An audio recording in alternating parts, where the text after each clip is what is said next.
people will tune in to see we're drunk or to see we're act silly or whatever it is, but ultimately people are tuning in week after week, series after series, because they've invested in our relationships. You know what I mean?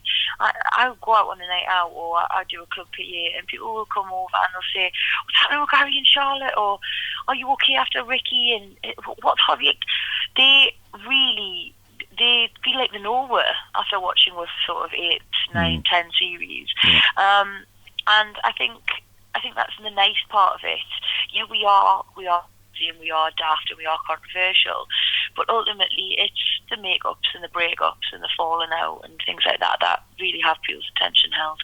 The Ricky stuff was the bit where it became very real, and I actually worried for your mental health. I think at times it had to be toned down for TV, had to be Geordie showed up.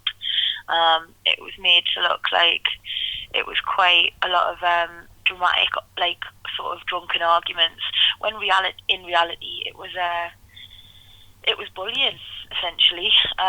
It was a really, really abusive and unhealthy relationship, and Geordie Shaw tried its hardest to show bits of it without it being too dark, but to tell the story correctly, and I think they did pretty well, considering.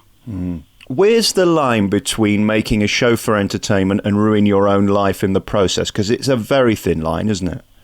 It is. It's a very thin line, and with something like Geordie Shaw, which is often sort of hailed as the most real of all reality TV shows, it's very hard to distinguish.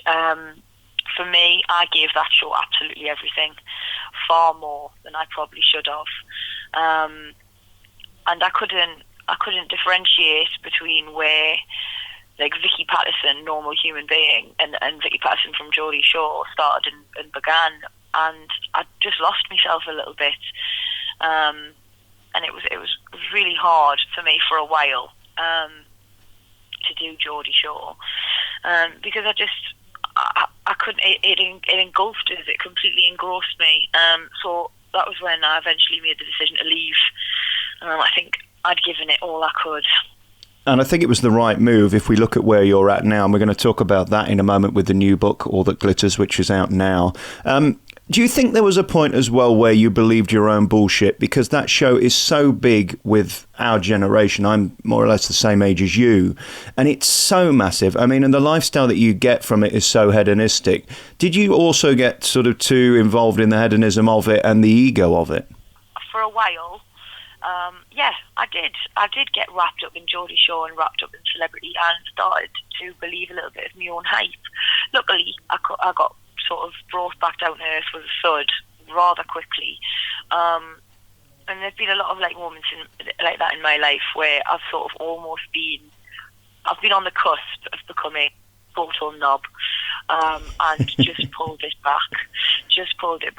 So it's easy when you're surrounded by all these people, and actually you're getting away with murder, you know what I mean, you're drinking all the time, you're doing what you want, and it's difficult to not think you're sort of above it all.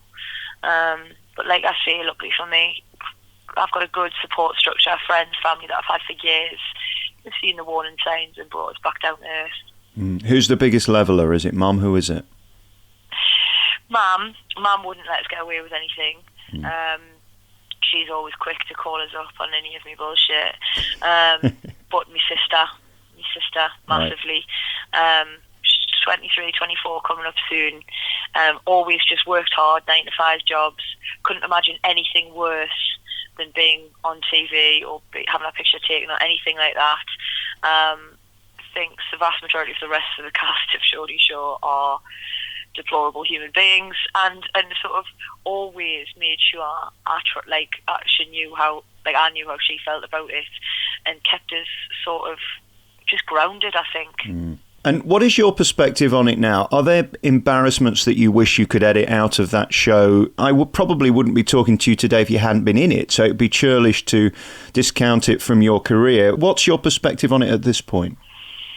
For me, like, I always sort of remain steadfast in my opinion about Geordie Shaw. It's that I'm very fortunate and very lucky to have been a part of it. It could give me an excellent platform to pursue things I really wanted to do. It's gave me the life I live now, which I love.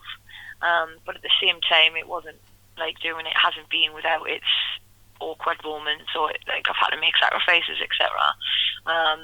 There's been things I've done in that show that have been mortifying for my family to watch, or just embarrassing for me to have to sort of to relive. Yeah. Having sex on telly was a massive one for me, something I hugely regret. It wasn't something that I did often, but I think my mum, like as a parent, will say anything that's awful for her, and I wasn't a massive fan of it either. It felt very, very invasive. There's times I've got drunk and had arguments and said things that I shouldn't and done things that I shouldn't. I, of course, regret them. But I feel as though my mistakes have been immortalised, and people will I will forever be known for some of the things I've done. But, I mean, saying that, everyone, like, I went to uni, and I remember being at uni and doing silly things then, and I've still got the pictures from that. I look back on them now and laugh.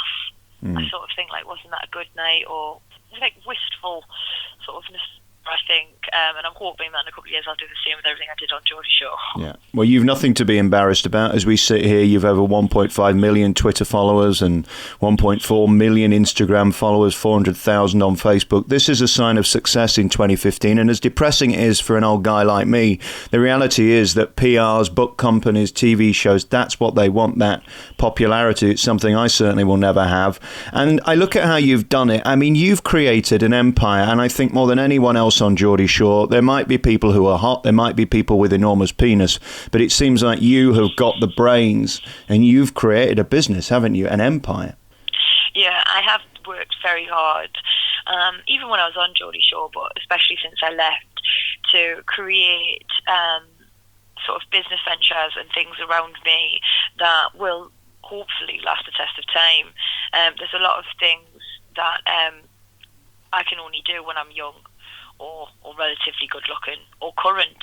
But my main thought, my focus was parlaying everything I'm doing now into something that hopefully has a little bit of longevity to it. I'm striking while the iron's hot, and I realise that the Geordie Shore phenomenon, the Geordie, whatever it is that's happening now, won't last forever.